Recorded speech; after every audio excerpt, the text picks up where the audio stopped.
Hello, नमस्कार दोस्तों, मेरा नाम है शिवम और स्वागत है आप सभी का टारगेट विद शिवम में। फ्रेंड, इस वीडियो में अभी हम लोग देखने वाले हैं भारतीय संविधान के टॉप 40 क्वेश्चन जो लगभग प्रत्येक प्रतियोगी परीक्षा में बार-बार पूछे जाते हैं। ठीक है? इसलिए आप इन्हें याद कर लीजिएगा और आप यदि इस वीडियो का पीडीएफ लेना चाहते हैं तो डिस्क्रिप्शन में टेलीग्राम का लिंक दिया हुआ है और साथ ही साथ व्हाट्सएप ग्रुप का भी लिंक दिया हुआ है। जो व्यूवर फेसबुक यूज़ करते हैं फेसबुक ग्रुप का भी लिंक दिया हुआ है। ठीक है? और जो व्यूवर न्यू है वो चैनल को सब्सक्राइब कर ले। ठीक है? तो पहला क्वेश्चन की ओर रुख करते हुए हम लोग देखते हैं, भारत की संविधान सभा के अस्थाई सभापति कौन थे? तो भारत की संविधान सभा के अस्थाई सभापति डॉक्टर सच्चिदानंद सिन्हा थे। इससे एक क्वेश्चन और बनते हैं, संविधान सभा की पहली बैठक कब हुई थी? तो संविधान सभा की पहली बैठक 9 दिसंबर 1946 को हुई थी। और इसके अध्यक्ष इसके सभापति कौन थे? तो डॉक्टर सच्चिदानंद सिन्हा। ठीक है? Option number B. अगला क्वेश्चन हम लोग कर लेते हैं, 11 दिसंबर 1946 को किसे संविधान सभा का अस्थाई अध्यक्ष चुना गया था? तो डॉक्टर राजेंद्र प्रसाद को 11 दिसंबर 1946 ईस्वी को संविधान सभा का अस्थाई अध्यक्ष चुना गया था। Option number C. अगला क्वेश्चन हम लोग कर लेते हैं, भारतीय संविधान सभा के प्रारूप समिति के अध्यक्ष कौन थे? तो doctor Bhimrao Ambedkar. Option number C. तो डॉक्टर भीमराव अंबेडकर संविधान सभा के प्रारूप समिति के अध्यक्ष थे। ठीक है? और एक क्वेश्चन आपको यहाँ से और बनता है कि प्रारूप समिति में कुल कितने सदस्य थे?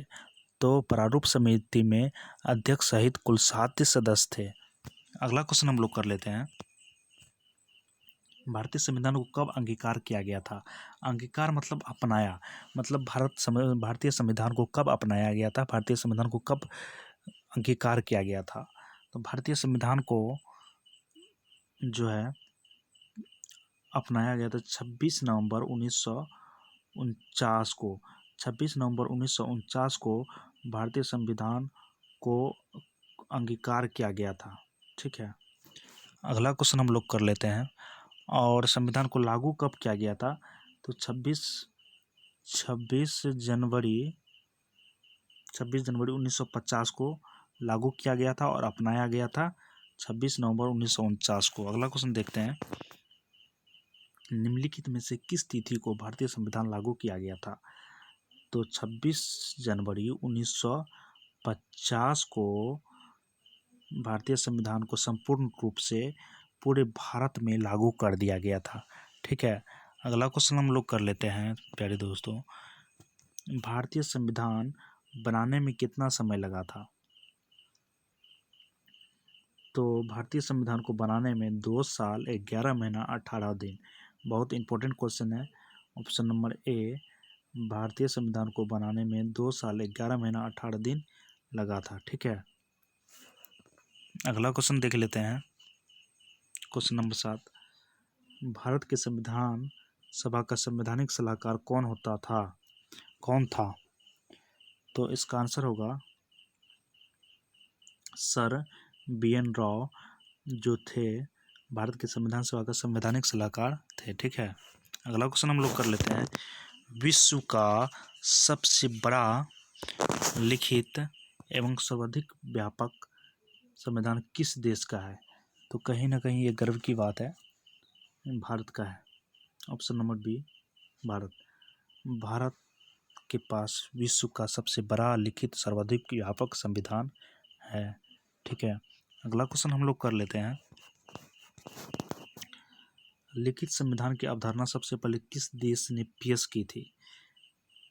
तो इसका आंसर हो जाएगा France. Option number B, France ने सबसे पहले लिखित संविधान की अवधारणा सबसे पहले पेश की थी।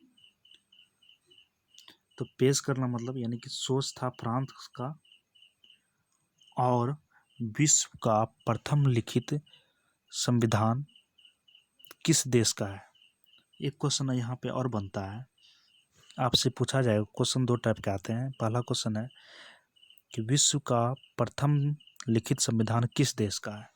तो आप आंसर टिक करोगे यूएसए, संयुक्त राज्य अमेरिका। और यदि आपसे इस प्रकार का क्वेश्चन आए, लिखित संविधान की अवधारणा सबसे पहले किस देश ने पेश की थी? पेश का मतलब ये सोच था, यानी कि ये खुद पे लागू नहीं किया था, बस ये सोच दिया था लिखित संविधान का। तो फ्रांस। और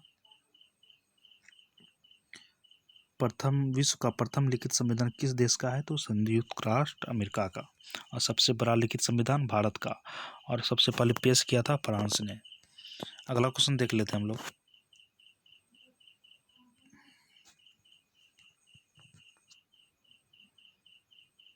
भारत संविधान में शामिल नीति निर्देशक तत्व संविधान किसके संविधान से लिया गया है? नीति निर्देशक भारत के संविधान में शामिल जो है नीति निर्देशक सिद्धांत किसके संविधान से लिया गया है? तो इसका आंसर होगा Ireland, option number D. Ireland के संविधान से नीति निर्देशक तत्व सिद्धांत लिया गया है। ठीक है, अब नीति निर्देशक तत्व के बारे में हम लोग जानते हैं। नीति निर्देशक तत्व का वर्णन संविधान के भाग 4 में है। नीति निर्देशक सिद्धांत का वर्णन जो है अपने यानी भारत के संविधान के में 4 में है, और अनुच्छेद 36 से लेकर 51 तक नीति निर्देशक सिद्धांत के बारे में वर्णन किया गया है। ठीक है, अनुच्छेद 36 से लेकर अनुच्छेद 51 तक। Date clear. अगला क्वेश्चन हम लोग कर लेते हैं। अगला क्वेश्चन है, भारतीय संविधान कैसा है? भारत का जो संविधान, हम लोग का जो संविधान है वो कैसा है? तो अंशतः कठोर और अंशतः लचीला। भारतीय संविधान अंशतः कठोर और अंशतः लचीला, ऑप्शन नंबर डी। अगला क्वेश्चन हम लोग कर लेते हैं। स्वतंत्र भारत के प्रथम कानून मंत्री कौन थे? तो जिसमें भारत आज़ाद हुआ था, यानी आज़ाद होने के बाद सबसे पहले कानून मंत्री कौन बने? तो इसका आंसर हो जाएगा डॉक्टर भीमराव अंबेडकर। संविधान इन्होंने ही लिखा था, तो कानून मंत्री भी यही होंगे। तो डॉक्टर भीमराव अंबेडकर स्वतंत्र भारत के प्रथम कानून मंत्री थे। ठीक है, और जवाहरलाल नेहरू भारत के प्रथम पीएम थे। वल्लभ भाई पटेल भारत के पहले गृह मंत्री थे। ये सब नोट्स कर लीजिएगा कॉपी पे। और मौलाना अबुल कलाम आज़ाद स्वतंत्र भारत के पहले शिक्षा मंत्री थे। और डॉक्टर भीमराव अंबेडकर स्वतंत्र भारत के पहले कानून मंत्री थे। ठीक है, अगला क्वेश्चन हम लोग कर लेते हैं। गीत जन गण मन को भारत के राष्ट्रीय गान के रूप में किस वर्ष स्वीकृत किया गया? जन गण मन जो हम लोग गाते हैं झंडोत्तोलन के समय या कोई भी राष्ट्रीय कार्य के समय, तो ये सर्वप्रथम कब स्वीकृत किया गया था भारत में? यह हम लोग का राष्ट्रगान है जन गण मन, और कब स्वीकृत किया गया था? तो इसको स्वीकृत किया गया था 24 जनवरी 1950 को। ठीक है, ऑप्शन नंबर सी, 24 जनवरी 1950 को जन गण मन को भारत के राष्ट्रगान के रूप में स्वीकृत किया गया था। ठीक है, और एक क्वेश्चन आप लोगों को और बनता है कि इसे सबसे यानी कि जन गण मन को सबसे पहले सर्वप्रथम कहाँ पर गाया गया था और कब गाया गया था? तो आप आंसर दोगे कि सर्वप्रथम कांग्रेस के कलकत्ता अधिवेशन में गाया गया था। और कब गाया गया था? 27 दिसंबर 1911 को जन गण मन पहली बार गाया गया था। और इसको गाने में 52 सेकंड लगते हैं, लेकिन इसे संक्षिप्त रूप में हम लोग गाएंगे तो 20 सेकंड का समय लगता है। तो आप आंसर दोगे कि सर्वप्रथम इसे कांग्रेस के कलकत्ता अधिवेशन में गया था। और पहली बार कब गाया गया था? 27 दिसंबर 1911 को। और इसे भारत के राष्ट्रगान में स्वीकृति कब प्रदान की गई? तो 24 जनवरी 1950 को। इसे संक्षिप्त में गाने में 20 सेकंड लगता है। ठीक है, अगला क्वेश्चन हम लोग कर लेते हैं। क्वेश्चन है, निम्नलिखित में से किस अधिकार को डॉक्टर भीमराव अंबेडकर ने संविधान को हृदय और आत्मा कहा था? बहुत ही अच्छा क्वेश्चन है। निम्नलिखित में से किस अधिकार को डॉक्टर भीमराव अंबेडकर ने संविधान का हृदय और आत्मा कहा था? तो संवैधानिक उपचारों को अधिकार को भीमराव अंबेडकर ने संविधान का हृदय और आत्मा कहा था। Option number D. Option number D, संवैधानिक उपचारों के अधिकार को ये जो है संवैधानिक उपचारों का अधिकार अनुच्छेद 32 से लेकर 35 तक मौलिक अधिकारों में शामिल है। ठीक है, अगला क्वेश्चन हम लोग कर लेते हैं। निम्न में से कौन सा संशोधन अधिनियम मिनी संविधान माना जाता है? संशोधन अधिनियम मिनी संविधान माना जाता है।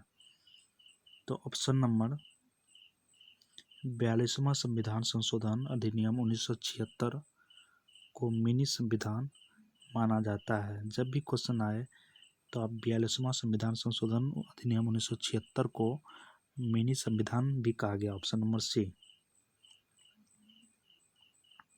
ठीक है, अब इसे मिनी संविधान क्यों कहा गया है?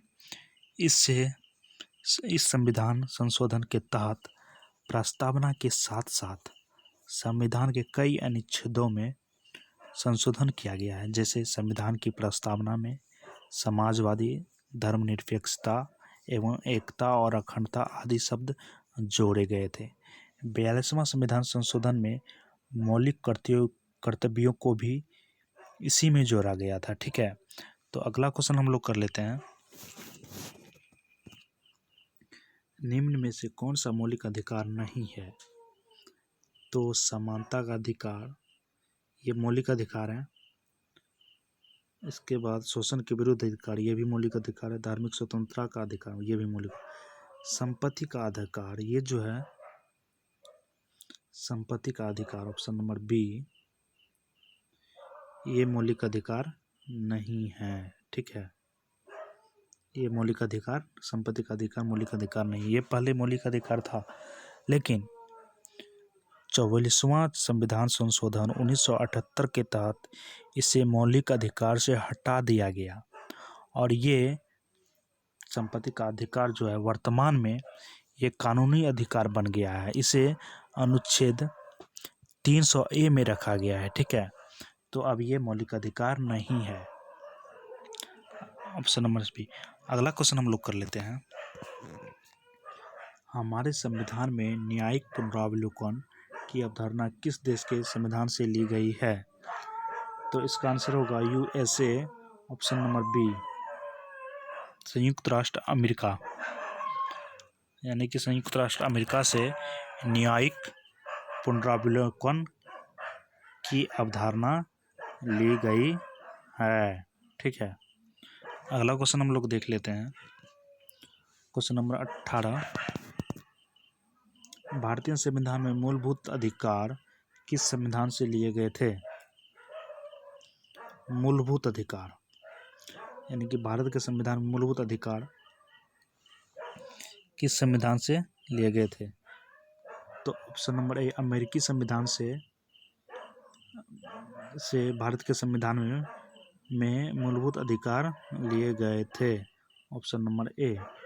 अगला क्वेश्चन कर लेते हैं।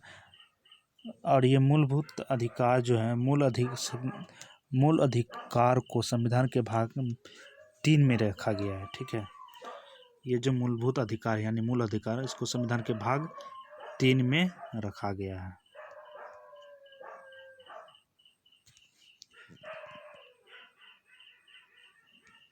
और प्रारंभ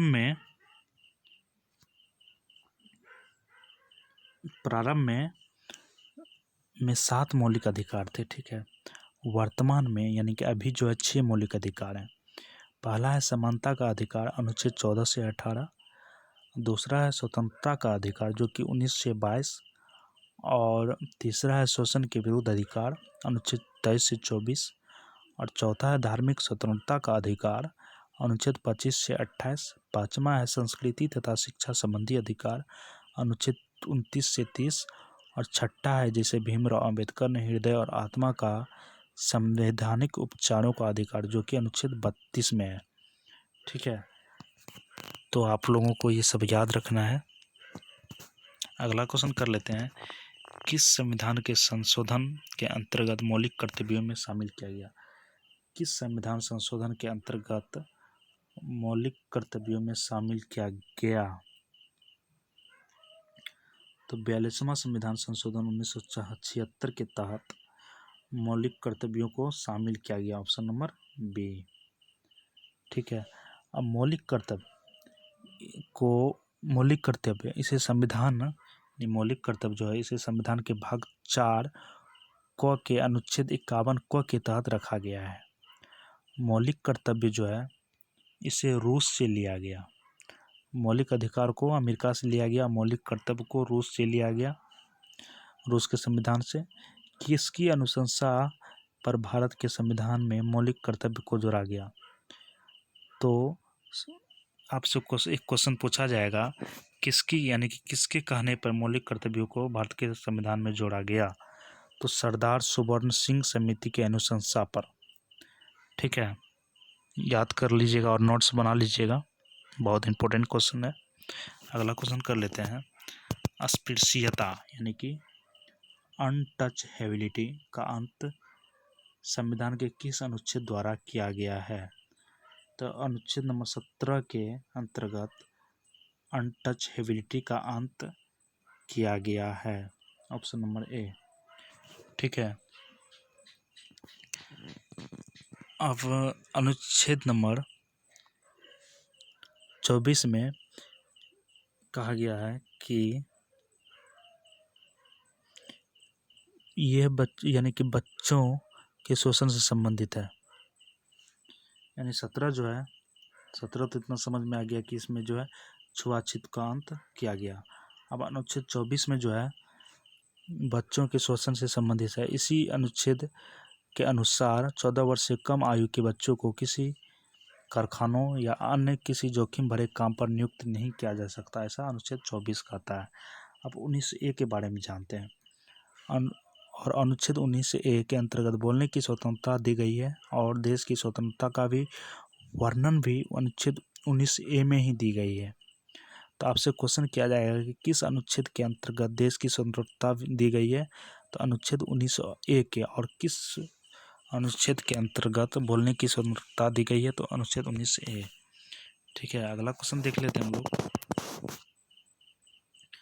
चतुर्थ स्तंभ यानी कि फोर्थ एस्टेट शब्द का प्रयोग निम्न में से किसे इंगित करता है या किसे इंगित करने के लिए होता है? तो इसका आंसर यानी कि चतुर्थ स्तंभ फोर्थ एस्टेट ये जो है प्रेस तथा समाचार पत्र को इंगित करता है। अगला क्वेश्चन हम लोग कर लेते हैं।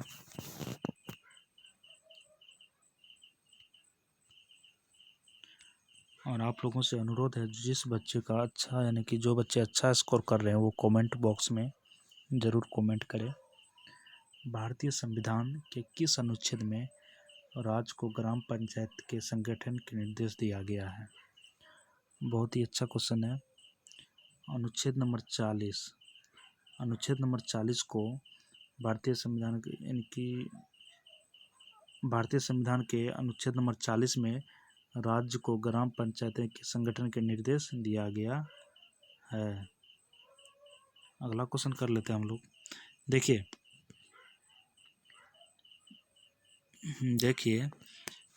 भारतीय संविधान के भाग 4 में नीति निर्देशक तत्व के अंतर्गत भारतीय संविधान 4 में भाग 4 में नीति निर्देशक तत्व के अंतर्गत अनुच्छेद 40 में राज्य के ग्राम पंचायत के संगठन का निर्देश दिया गया। आपसे क्वेश्चन किया जाएगा, ग्राम पंचायतों के चुनाव का निर्णय किसके द्वारा लिया जाता है? तो आप आंसर दोगे राज्य सरकार द्वारा। अगला क्वेश्चन आपसे किया जाएगा, ग्राम पंचायत की सदस्यता या चुनाव लड़ने के लिए न्यूनतम आयु कितनी है? तो 21 वर्ष होनी चाहिए। आप ग्राम या पंचायत में कोई चुनाव लड़ रहे हो तो न्यूनतम आयु जो है 21 वर्ष होनी चाहिए। ठीक है, लोकसभा तथा विधानसभा की सदस्यता के लिए न्यूनतम आयु 25 वर्ष होनी चाहिए। ठीक है, तथा राज्यसभा की सदस्यता के लिए न्यूनतम आयु 30 वर्ष होनी चाहिए। ये सब अपन को याद रखना है। अगला क्वेश्चन हम लोग कर लेते हैं। पंचायती राज त्रिस्तरीय समिति का गठन किसके द्वारा किया गया था? तो इसका बलवंत राय मेहता समिति द्वारा पंचायती राज त्रिस्तरीय समिति का गठन किया गया था। Option number A. भारत के राष्ट्रपति के निर्वाचन के लिए न्यूनतम आयु निर्धारित आयु कितनी है? तो भारत में राष्ट्रपति निर्वाचन के लिए न्यूनतम आयु 35 वर्ष है, ऑप्शन नंबर डी। ठीक है, ऑप्शन नंबर डी न्यूनतम आयु। राष्ट्रपति के चुनाव का निर्णय सर्वोच्च न्यायालय करता है। ठीक है, स्वतंत्र भारत के पहले राष्ट्रपति डॉक्टर राजेंद्र प्रसाद थे और लगातार 2 बार निर्वाचित होने वाले पहले राष्ट्रपति थे। भारत की पहली महिला राष्ट्रपति प्रतिभा देवी सिंह पाटिल थी। तो ये सब आप लोगों को याद रखना है। अगला क्वेश्चन हम लोग कर लेते हैं। निम्नलिखित में से वह व्यक्ति कौन था जिसे भारत के राष्ट्रपति के रूप में निर्विरोध चुना गया था? तो इसका आंसर होगा डॉक्टर नीलम सिंह रेड्डी जो है ये निर्विरोध चुना गया था। तो कहीं ना कहीं गर्व की बात है। अगला क्वेश्चन हम लोग कर लेते हैं। राष्ट्रपति को पद की शपथ कौन दिलाता है? तो राष्ट्रपति को पद की शपथ भारत के मुख्य न्यायाधीश दिलाते हैं, ऑप्शन नंबर डी। अगला क्वेश्चन कर लेते हैं 27। राष्ट्रपति अपना त्यागपत्र किसे सौंपता है? तो राष्ट्रपति अपना त्यागपत्र ऑप्शन नंबर सी उपराष्ट्रपति को सौंपता है। एक क्वेश्चन यहाँ बनता है, हम मिस कर दिए। देखिए, राष्ट्रपति को पद की शपथ कौन दिलाता है? तो भारत के मुख्य न्यायाधीश। यदि ये मुख्य न्यायाधीश अनुपस्थित रहे तो उच्चतम न्यायालय के में मौजूद वरिष्ठतम न्यायाधीश दिलाते हैं। ठीक है, और राष्ट्रपति अपना त्यागपत्र किसे सौंपता है? तो राष्ट्रपति अपना त्यागपत्र उपराष्ट्रपति को सौंपता है। और यदि तथा उपराष्ट्रपति जो है अपना त्यागपत्र किसे सौंपता है? तो राष्ट्रपति को सौंपता है। याद कर लीजिएगा। यदि राष्ट्रपति का पद खाली हो, रिक्त हो, तो 6 महीने के भीतर भरना अति आवश्यक है। ठीक है, अगला क्वेश्चन कर लेते हैं। किसी भी राज्य में राष्ट्रपति शासन का तात्पर्य है कि वह राज्य संचालित होता है। तो अब इसका आंसर होगा राज्य के राज्यपाल का। जब कोई राज्य में संवैधानिक तंत्र विफल हो जाता है तो अनुच्छेद 356 के तहत वहां पर राष्ट्रपति शासन लागू होता है। एवं जब राष्ट्रपति शासन लागू हो जाता है तब उस राज्य के शासन का संचालन राज्य के राज्यपाल करते हैं। इसलिए राज्य के राज्यपाल ऑप्शन नंबर डी आंसर होगा। अगला क्वेश्चन देख लेते हैं। राज्यसभा में राष्ट्रपति द्वारा कितने सदस्य मनोनीत किए जाते हैं? तो 12 सदस्य राज्यसभा में राष्ट्रपति द्वारा मनोनीत किए जाते हैं। ठीक है, 12 सदस्य मनोनीत किए जाते हैं। लोकसभा में 2 सदस्य मनोनीत किए जाते हैं तो उसे एंग्लो इंडियन कहते हैं। ठीक है, लोकसभा में राष्ट्रपति द्वारा कितने सदस्य मनोनीत किए जाते हैं, ये आपसे क्वेश्चन पूछा जाएगा। तो आपको आंसर देना है कि लोकसभा में राष्ट्रपति द्वारा 2 सदस्य मनोनीत किए जाते हैं। ये दोनों सदस्य को एंग्लो इंडियन भी कहे जाते हैं। ठीक है, अगला क्वेश्चन हम लोग कर लेते हैं। Question number 23। राज्यसभा का अध्यक्ष कौन होता है? राज्यसभा का अध्यक्ष उपराष्ट्रपति होता है, ऑप्शन नंबर बी। उपराष्ट्रपति राज्यसभा का अध्यक्ष होता है। ठीक है, उपराष्ट्रपति का कार्यकाल 5 वर्ष का होता है। राष्ट्रपति का कार्यकाल भी 5 वर्ष का ही होता है। ठीक है, तो ये सब बात याद कर लीजिएगा। उपराष्ट्रपति बनने के लिए न्यूनतम आयु 35 वर्ष होता है और राष्ट्रपति बनने के लिए न्यूनतम आयु 35 वर्ष का ही होता है। भारत के पहले उपराष्ट्रपति सर्वपल्ली राधाकृष्णन थे। ठीक है, तो ये सब बातें याद करने वाली हैं। अगला क्वेश्चन कर लेते हैं हम लोग। संसद बनती है, यानी संसद जो बनती है वो राष्ट्रपति, राज्यसभा एवं लोकसभा, उपरोक्त तीनों। अगला क्वेश्चन हम लोग कर लेते हैं। संसद के 2 सत्रों के बीच की अवधि कितने माह से अधिक नहीं होनी चाहिए? तो संसद के 2 सत्रों के बीच की अवधि 6 माह से अधिक नहीं होनी चाहिए। Option number C. ठीक है, तो ऑप्शन नंबर सी, 6 माह से अधिक नहीं होनी चाहिए। भारत में एक वर्ष में 3 सत्र बुलाए जाते हैं। ठीक है, पहला है बजट सत्र, दूसरा है मानसून सत्र, इसके बाद तीसरा है शीतकालीन सत्र। तो 3 सत्र है भारत में, बजट सत्र, मानसून सत्र, और इसके बाद तीसरा है शीतकालीन सत्र। और संसद के 2 सत्रों के बीच की अवधि कितने माह से अधिक नहीं होनी चाहिए? 6 माह से अधिक नहीं होनी चाहिए। अगला क्वेश्चन है, संविधान में कितने प्रकार के आपातकालों का प्रावधान है?